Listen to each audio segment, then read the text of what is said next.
Amigos que gostam de conversar em tempos interessantes, incertos, implacáveis. Com o futuro suspenso e o passado cada dia mais distante, estamos aqui estacionados na condição humana e na tentativa de fazer uma nova vida funcionar. Cada dia é um passeio na neblina e os elefantes estão soltos. Não usamos nomes, porque somos nós e somos ninguém. O que importa é a conversa e a vontade de gerar alguma luz. Eu tenho a impressão que, na verdade, é bem simples, sabe? Meditação para os dias de hoje. Você lavar os pratos direito, você lavar a roupa direito, você ajudar filho na lição de casa direito, você arrumar a gaveta direito, você limpar o chão direito. Se você conseguir fazer isso concentrado e sem estar tomado por mais nada, você meditou como um profissional. E o que eu insisto é que o único jeito da gente passar bem o tempo nesses dias é se a gente faz isso assim. Então, o único jeito de você estar bem é se você vive em estado meditativo. Essa é a minha impressão. Eu queria só chamar a atenção para a palavra direito que você usou. Porque, no fim, se você não trouxer a intencionalidade, vai ser sempre uma tortura. Né? Isso é o que eu sinto. Eu acho bem interessante essa visão. E outra coisa também que eu tenho pensado, a gente fala muito também sobre fazer exercício. E, no fim, essas tarefas também são movimentos que, se você fizer direito, como você falou, você, de alguma forma, está gastando enormes calorias aí. Você sabe qual é a definição de liberdade para o Immanuel Kant, aquele grande filósofo alemão? Qual que é? Liberdade é você fazer voluntariamente aquilo que você é obrigado a fazer. Você falou essa ideia das pessoas se encontrando para falar, para fazer happy hour, enfim, para treinar juntos. Eu tenho alguns amigos solteiros, enfim. Eu queria ouvir de vocês, porque eu tenho feito uma pesquisa para entender como é que é essa vida do solteiro nesse momento. Como é que são as pessoas que agora encontram outras nas lives. Eu queria saber se vocês têm algum relato sobre essa nova realidade do que alguém que está em busca de uma nova relação, como é que fica agora? Olha, eu vou falar um pouco da minha observação dessa história. O que eu tenho visto é o seguinte, nós estamos num momento que não dá muito espaço, de novo, para frivolidade. É uma palavra que um filósofo alemão que eu gosto muito, hoje eu estou nos filósofos alemães, hein? É o Peter Sloterdijk, depois eu queria falar um pouco até dele, se der tempo. Mas ele falou que essa crise toda tirou a frivolidade da gente. Uhum. E o que eu tenho observado realmente é que há uma pressão maior para as relações ficarem sérias.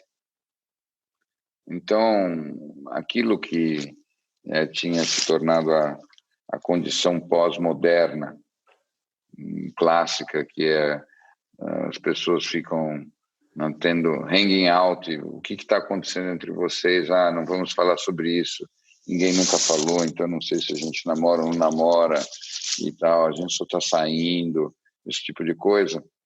Nesse momento não funciona. Então as pessoas estão ou ficando mais sós, ou retomando com pessoas com quem elas tiveram recentemente relações profundas para não ficarem sozinhas, eles estão dando mais uma chance, ou então buscando novos namorados ou namoradas, porque não tem mais aquele espaço para você ficar mexendo com a tua vida, digamos assim, fazer um modelo matricial da tua vida afetiva, como eu gosto de dizer.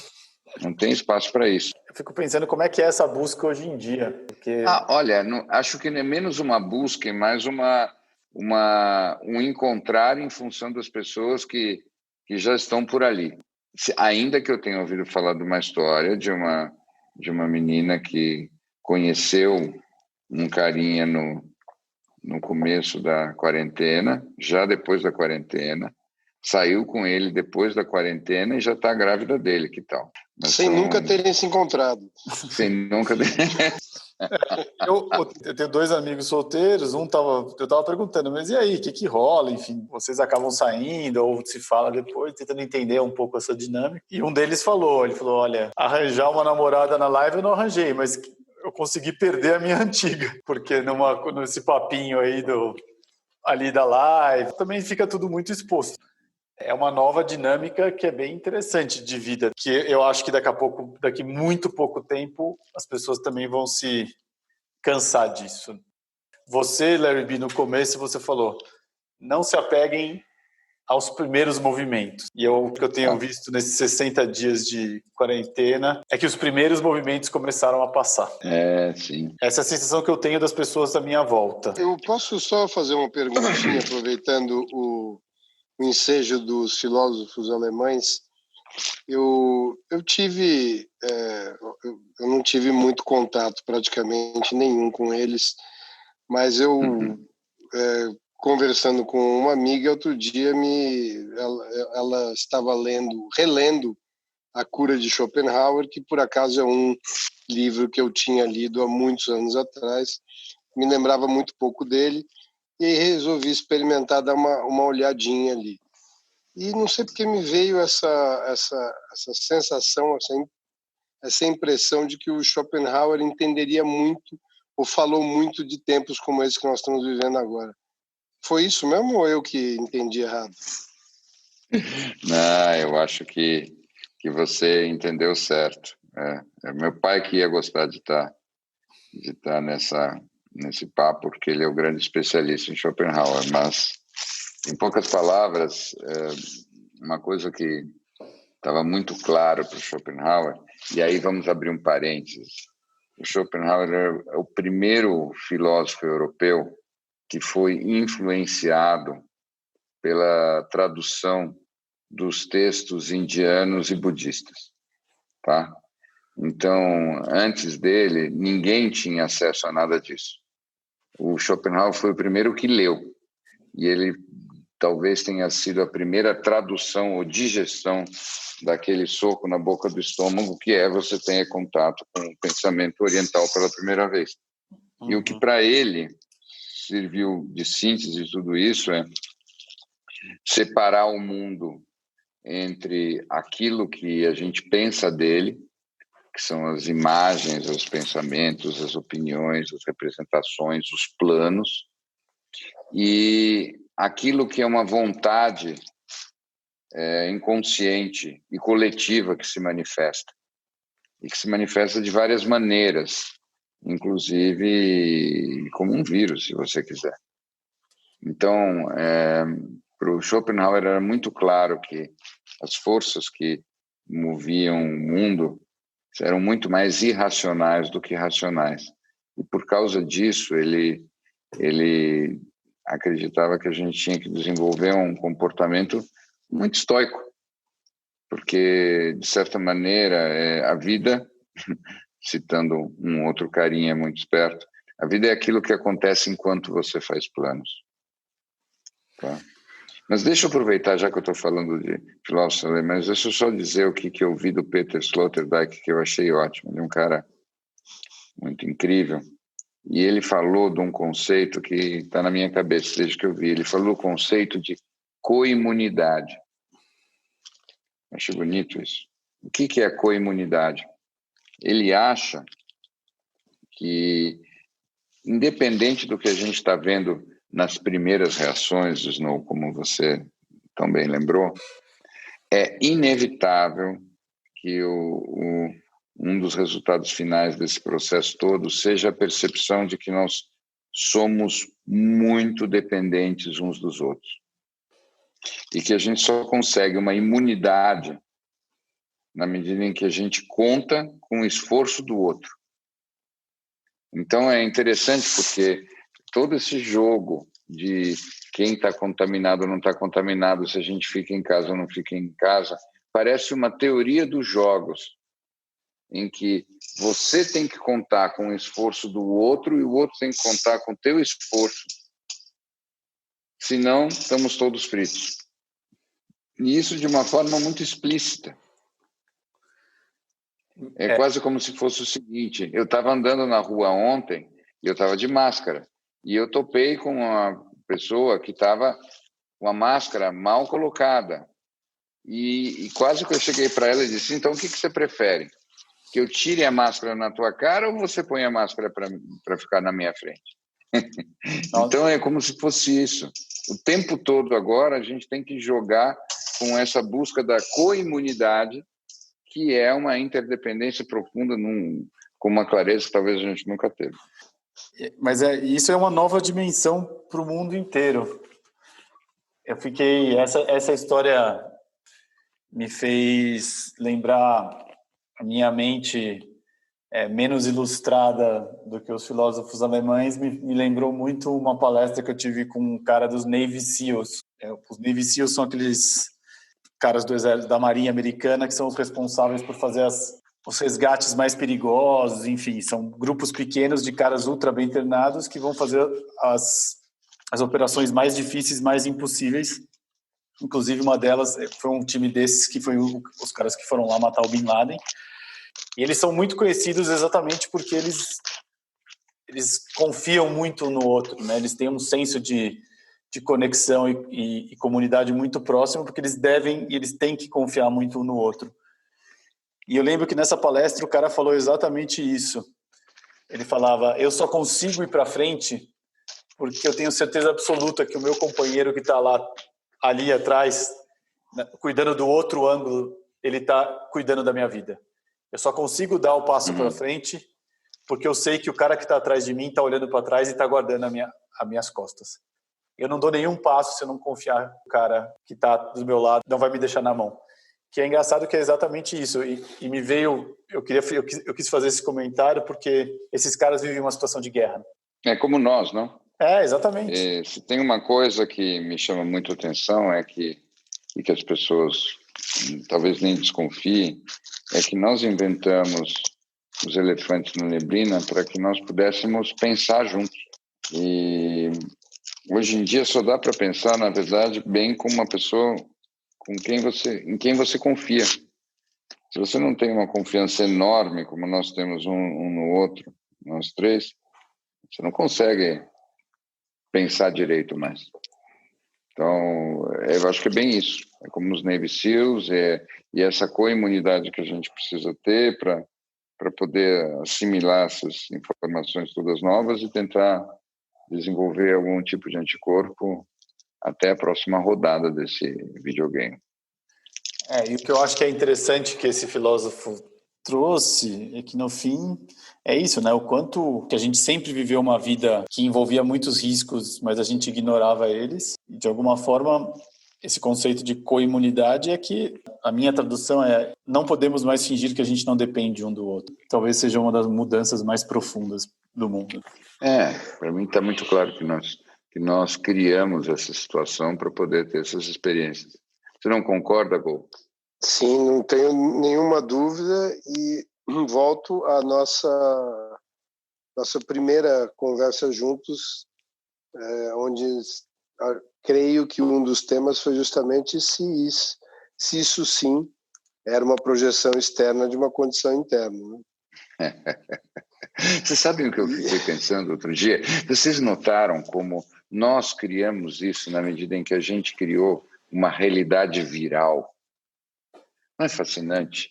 Antigamente, vírus eram só doenças, mas nós criamos um mundo dos computadores e no mundo dos computadores começaram a surgir vírus que nós mesmos criávamos e depois dos vírus de computador surgiu a teoria dos memes, que nada mais são do que vírus em formas de ideias, e tudo isso dentro do esquema das redes sociais, onde a gente cria uma realidade viral e as coisas ficavam viralizando.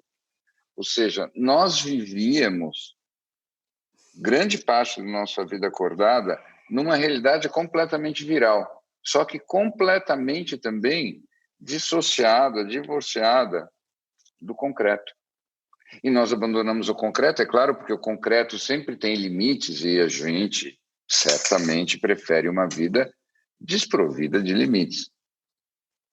Agora, o que acontece? A vida concreta com os limites vem com um outro tipo de vírus e atrapalha a brincadeira. Não é fascinante? É muito fascinante. Realmente. Eu queria uma observação aqui filosófica sobre isso.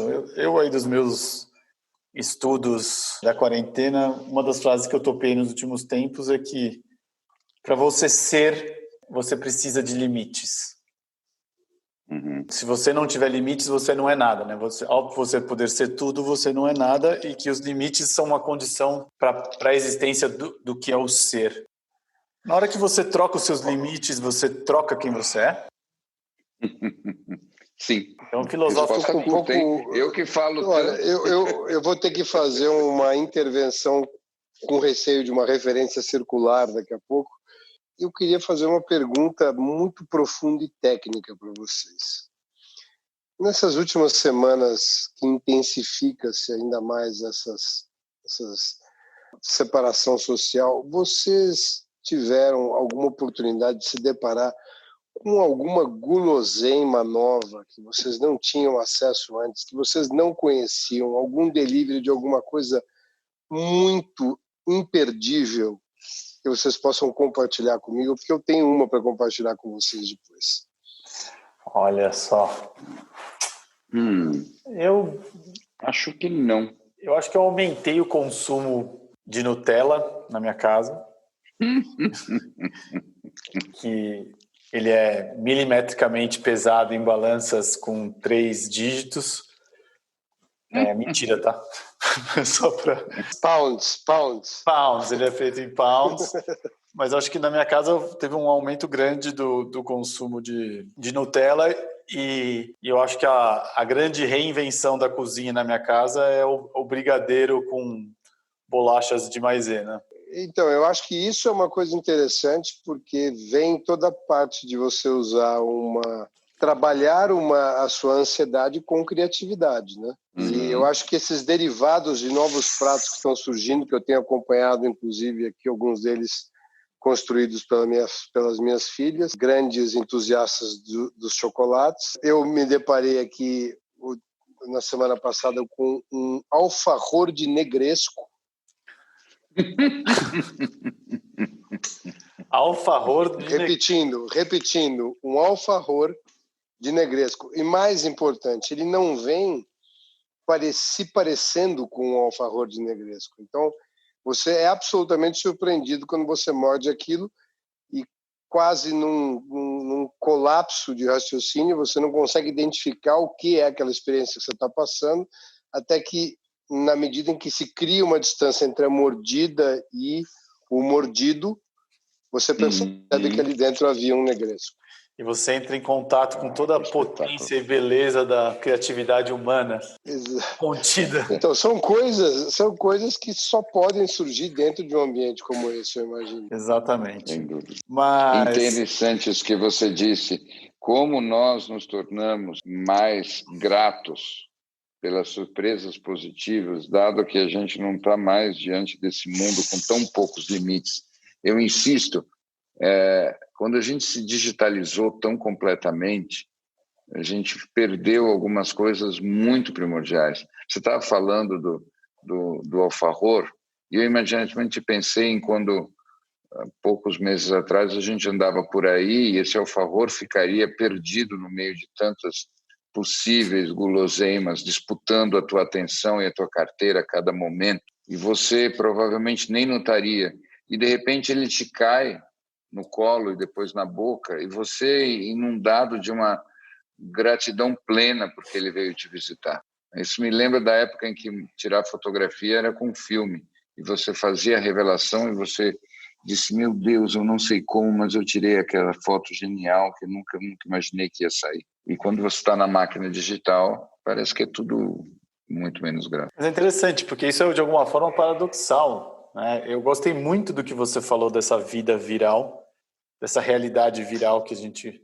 Porque ela tem uma aceleração de um lado, né, dessa vida das telas, como a gente já falou, do outro, existe uma extrema valorização das pequenas coisas, como o Larry Gold está falando.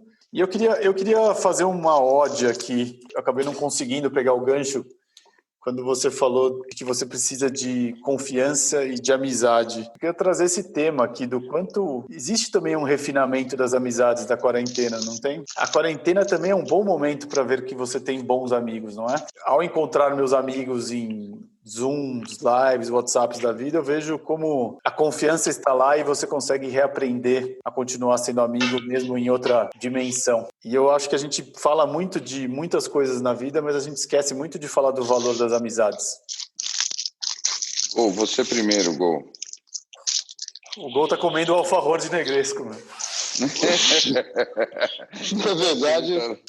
Na verdade, eu estava justamente aqui imaginando, através dos sons que eu tenho ouvido aí, e como eu estou sem a câmera para ver o que vocês estão fazendo, pelos sons eu estou imaginando o que vocês estão comendo ou bebendo aí. E eu realmente acabo de abrir um pedacinho de chocolate com essências de laranja.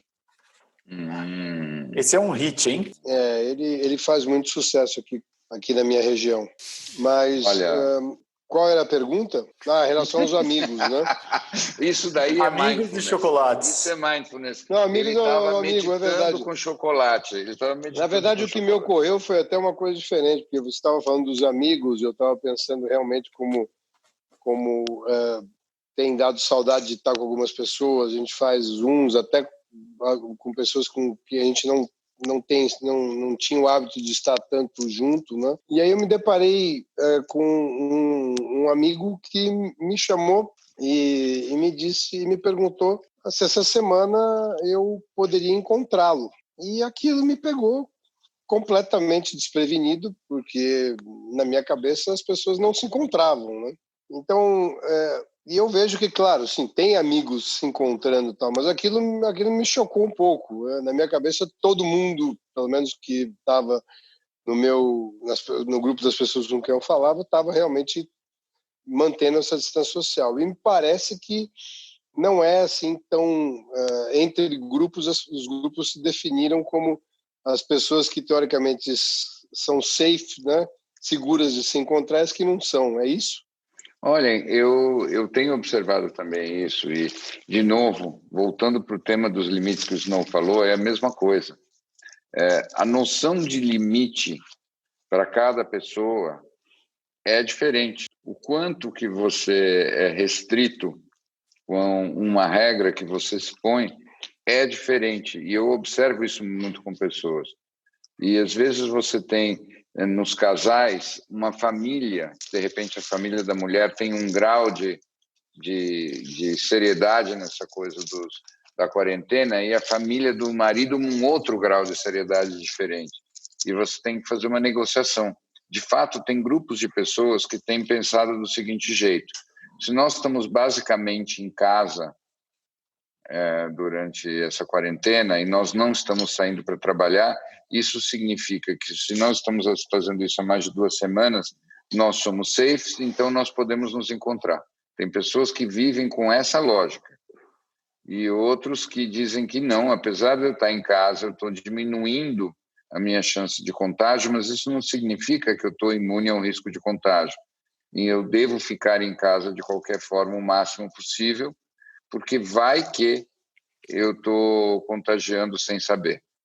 E esses são códigos diferentes. Agora, de qualquer modo, falando ainda um segundinho sobre amizade, respondendo ao Snow, para mim, amizade é o mais refinado de todos os afetos, porque é o único afeto onde você está realmente consciente o tempo todo e você precisa se dar o trabalho de aceitar o outro dentro da perspectiva do outro, com o comportamento do outro, o tempo todo.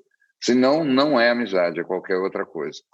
Então, o interessante disso é que se ele é teu amigo mesmo, ele vai poder entender que você não se sente confortável em encontrar com ele. Eu, outro dia, ouvi uma frase, que eu vou falar ela em inglês, depois a gente traduz para o português.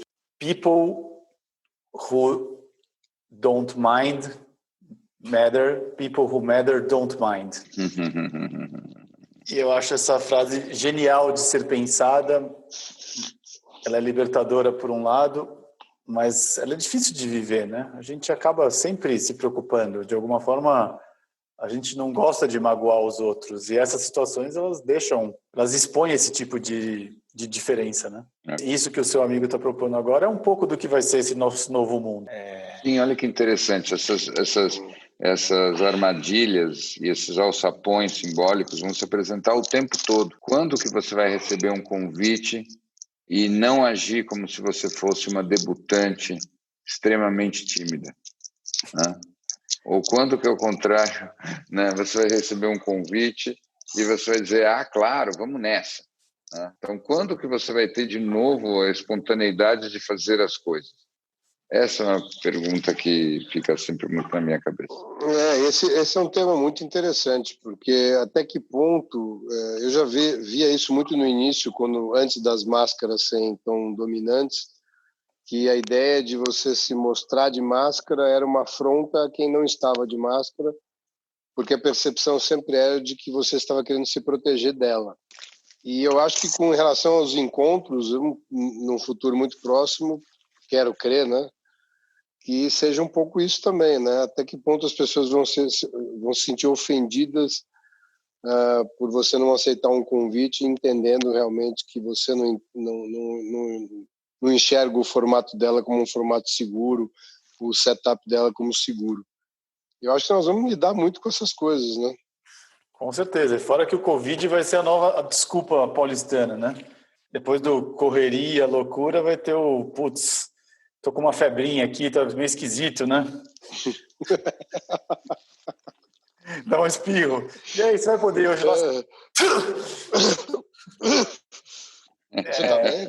Não, se você estiver assim, não precisa vir. Assim. Olha, estou te convidando, eu gosto muito de você, mas cara, fica à vontade. Esses dias eu ouvi E eu acho que nós vamos ter até um segundo momento, que é aquele que os escritórios vão poder ser abertos e os funcionários não vão se sentir seguros de ir. E como é que você vai lidar com essa relação entre empregado e empregador, entre fornecedor e... Enfim, eu acho que vai ter uma gestão complexa, porque você não consegue tabelar percepção de segurança, né? E é interessante, porque eu estava lendo uma notícia sobre os designers de móveis para escritórios nos Estados Unidos.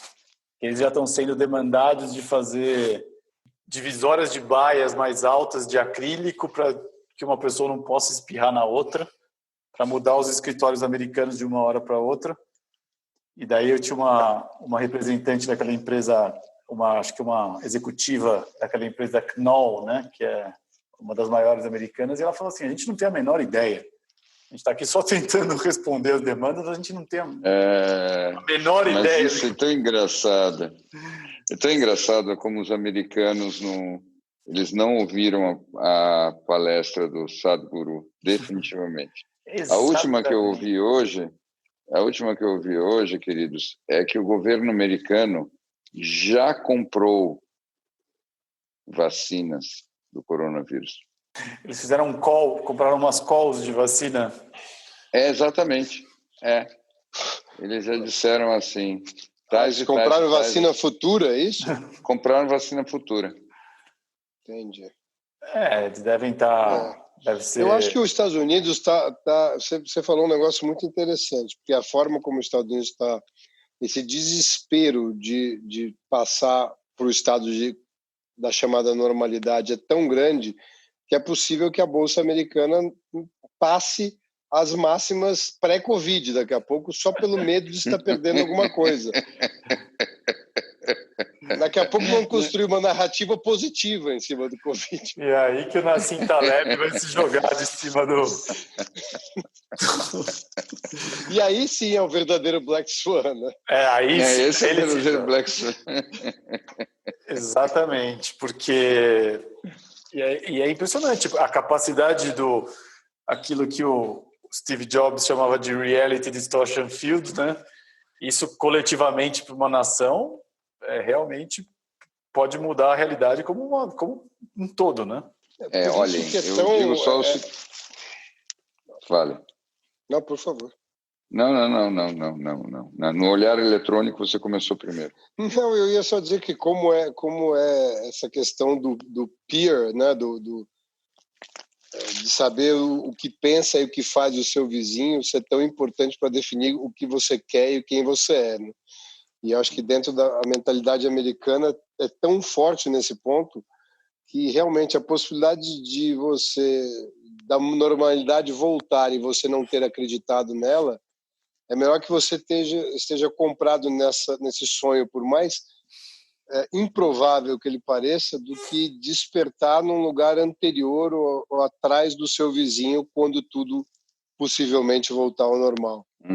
É muito louco esse raciocínio, né? Mas é exatamente o que se traduz hoje na Bolsa Americana. É muito louco esse raciocínio. E é uma perfeita tradução mesmo. O que eu vejo nessa história toda é um princípio relativamente simples, que infelizmente eu vejo em toda parte. É a velhice de uma estratégia de adaptação. Quando uma estratégia de adaptação fica velha, é só o que você tem. Então, quando a realidade muda, o que você faz é você redobra os esforços. Quando uma estratégia de adaptação à realidade fica velha, você se torna um fanático, porque essa é a definição de fanatismo. Fanático é aquele que, quando está diante de uma contradição, ele se esforça ainda mais. Quando ele está diante da ameaça da dúvida, ele põe mais esforço. Então, me parece que o que a gente está vendo é um fanatismo do mercado de capitais americano, e nós não precisamos mais de ayatollahs, nós não precisamos mais de talibãs, eles têm os próprios. Eles assimilaram o adversário de 20 anos atrás e se tornaram o próprio adversário. É isso que me parece que aconteceu. E isso sempre é um movimento muito complicado, porque ele, quando vai assim, ele vai até o mais extremo limite. E depois ele se encerra para poder continuar. É uma delícia esse chocolate, eu adoro ele. É muito bom. Deixa eu ver qual é. É muito bom. É aquele com pedaços de laranja, da Lindt. Esse. Então, eu acho que esse é historicamente, o mais consistente na minha casa. Eu tenho uma versão dele, eu gosto muito do laranja, mas eu gosto do morango também. Morango eu nunca comi. Você já comeu o primo desse que tem pimenta? Já, gostoso também. Gostoso. Mas esse a gente não encontra por aqui, o né? laranja, para mim, é imbatível. Ele é muito... Eu acho que o suíço, o Lindt, que inventou o chocolate ao leite, ele devia ter ganho o Nobel. Agora, deixa eu te fazer uma pergunta, Larry Go. Você come esse chocolate também porque ele tem baixo teor de açúcar e ele é 70%, ou você está pouco ligando para isso? Olha, eu vou falar para você a verdade. Eu realmente acho ele, em termos de sabor por centímetro quadrado, imbatível. Ele é uns 70% e como eu vou, não é para você sentir mal, né? Mas após esse call eu vou treinar, então eu estou me permitindo colocar um pouco de energia em forma de gordura, predominantemente gordura, para ser queimada aí nos próximos 33 minutos. Ótimo, muito bem, parabéns. Você acabou de fazer com que eu me sinta um escargot. Porque tudo que eu vou fazer agora é me arrastar para dentro do meu casulo. Na verdade, eu sou vítima do meu... Acabou. Eu sou vítima da minha própria iniciativa que criou esse pequeno desafio entre os amigos e eu não cumpri o meu ainda de hoje. Dos 100 burpees? Tenho que documentar isso. Tenho que documentar os meus burpees. Muito bem. Então, God bless. Você conseguiu... Pelo menos alguém vai ficar 10% mais em forma. Agora, a única coisa que me veio na mente quando você falou que você ia treinar foi uma busca de alguma imagem para conseguir me apegar. Eu lembrei do Michael Jordan, que eu comecei a assistir aquele documentário que vocês recomendaram e eu fiquei... Sim. Bestificado, pode dizer, bestificado. É bestificado, porque tem tantas... Eu queria fazer um episódio dos elefantes só sobre aquele documentário. Porque tem tantas dimensões interessantes que dá para conversar sobre aquilo que é... Eu acho que tem um tema ali que ele fala só no último, que eu não me lembrava dessa história, e o Larry B, eu acho que vai se lembrar bem, que foi um movimento do Michael Jordan, onde ele é cobrado pela imprensa americana para se posicionar em relação a um primeiro candidato ao Senado negro da Carolina do Norte, e que queriam um endorsement, né, o suporte oficial do Michael Jordan, e ele falou, olha, eu posso doar dinheiro para a campanha, mas eu não vou me manifestar. E eu acho que foi a primeira vez que se enxergou ele, onde tiraram ele um pouco daquele pedestal e começaram a enxergar as possíveis outras, como é que se chama? Os floods, né? Como é que é? As falhas ou dimensões. As falhas, dimensões. E ele falou assim, eu sou um atleta, né? E as pessoas querem ver o Michael Jordan atleta, não o ativista, não sou um ativista político. Você lembrava disso? Eu lembrava, sim, eu lembrava disso, e eu acho que a gente lembra e esquece, porque quando a gente vê as proezas atléticas dele, a gente mesmo não quer lembrar de qualquer outra coisa, exceto que ele parece um deus andando na Terra, né? Realmente, pelo amor de Deus, que inteligência corporal que esse cara tem, reflexos e tudo mais. Ele faz todo mundo parecer um canguru bêbado na quadra do lado dele. E como ele fez todo mundo trabalhar com ele, né? Para chegar onde ele queria chegar, onde ele viu que sozinho não ia fazer. Realmente você falou, o negócio é muito rico em vários aspectos, tem muita coisa boa para tirar dali. Muitas dimensões, e inclusive dessa história, né, de caras que vêm de famílias vulneráveis e como você constrói um time, dos técnicos, a conexão do Rodman com o fio lá dos Native Americans americanos. E, aliás, um cara assim, o Rodman para mim é o cara que eu mais gosto ali. Agora, e eu para a gente voltar e acabar como a gente começou, né? Tem exemplo melhor de foco relaxado do que o Michael Jordan, mascando aquele chiclete de boca aberta? Vocês sabem que aquilo é um truque para você relaxar, aumentar as ondas alfa e você entrar em flow, né? Você ficar o famoso abrindo bem o maxilar. Porque é bem no músculo do maxilar que o ego mora. O ego mora no maxilar. Então, quando você mantém o maxilar fluido e frouxo, você está saindo do ego, você está entrando em fluxo. É difícil. Você chega aí, pega uma pessoa depois de um dia cheio de frustração, aqui do lado é pedra, né? Então ele estava lá mascando eu vou construir um protocolo de alongamento do maxilar para desconstrução do ego. Mas eu acho que é perfeitamente válido. Agora realmente esse cara é o maior exemplo de foco relaxado, e o que ele segura ali a onda. E eu acho que a coisa, voltando ao que o Larry Gold falou, é assim, quando ele fala que ele não é ativista tal, que ele fala, eu me expresso através do meu jogo, o meu jogo fala por mim. Ele fala isso de algumas formas, de algumas vezes. E eu acho a coisa mais maluca do mundo, porque é um jogo, né? É um jogo apenas de basquete, mas não é um jogo apenas de basquete. Mas o que é mais do que um jogo e o que é apenas um jogo? Mas não. E aí, provocações à parte, o Jordan é um mistério, mas eu concordo com você, o Rodman é a pessoa mais interessante. Ele não é? Ele é a pessoa mais interessante, by far.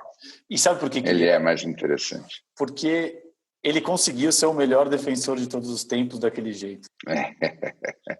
Eu acho isso muito interessante. Mas você não acha que isso é o Cara, mas eu acho que máximo isso é uma história extremo? clássica de Davi e Golias, onde a percepção do resultado é mal avaliada. Porque não sei se você assistiu, quando ele explica como ele treinou especificamente para chegar naquele nível de reflexo, que você acha que é um negócio que nasceu com ele, e o raciocínio de como ele criou um protocolo para fazer aquilo, que não é um negócio que era passado em lugar nenhum, ninguém ensinou aquilo para ele. Não. É incrível. Foi um download direto.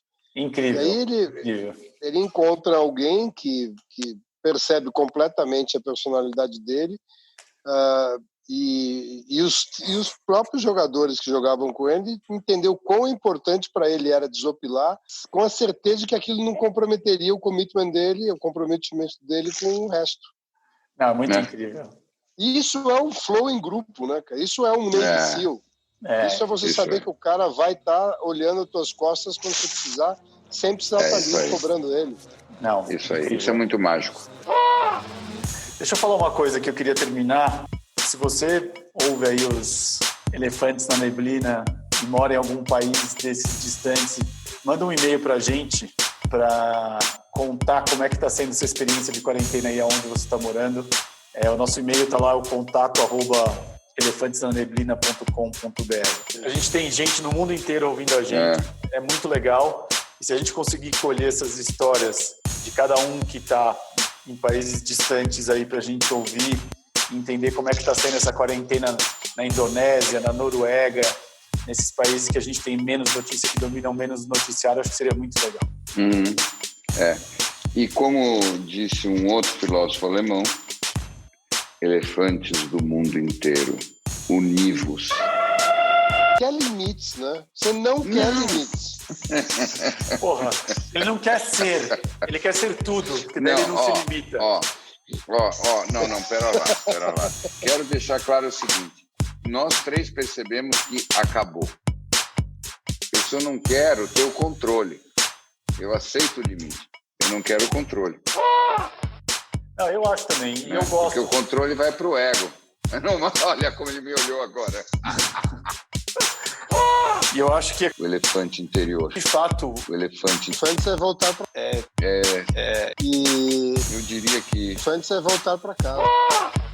Se você quiser receber os próximos episódios dos Elefantes em primeira mão, passa no nosso site e deixe seu e-mail, elefantesnaneblina.com.br. E lá você encontra também o blog dos Elefantes, onde a gente vai colocar algumas das referências que aparecem em nossas conversas. E obrigado por nos ouvir até aqui. Até mais.